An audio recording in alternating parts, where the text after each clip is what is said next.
उठाइए ना।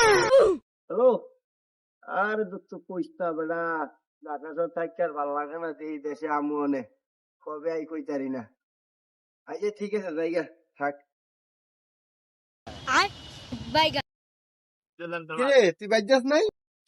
আরে ভাই আর কি আর বাড়ির যাবো কোন, মার্কেটে গেছি যাই সব রাশিয়ান রাশিয়ান দেখে মাথা হয়ে গেছে হ্যাঁ, বাড়ির যাই কেমন খালি মনটা চাই যে মার্কেটে কিরে তুই রোজা রাস নাই? এই বেটা কি করছ রোজার দিন এই উল্টা ফুল্লা খারাপ কথা কর। রোজা তো রাখছিলাম ভাই, একজন জোর করে সাত মারে নিয়ে রোজা ভাঙাই দিছে। তা ভাই আপনি রাখেন নাই? আরে বেটা কইস না, আমিও তো বাকিটা ইতিহাস সাবধান ঢুকছিলাম একটা খাই আমার রোজাটা শেষ। আর তুই রাশিয়ান থেকে তোর মাথা নষ্ট তো, খারাপ রাখ আমি একটা বুদ্ধি বাই করতে আছি কি করা যায়। ভাই তাইলে তো মনে হয় আপনি রোজা রাখেন নাই। হ্যাঁ রাহিলে তুই নাকি কি জানি কলি কলি মনে হইলো আমার কাছে, ওই যে রাশিয়ানের কথা বলছে। কোথায় জানি দিয়ে গেল। ও বেটা গেল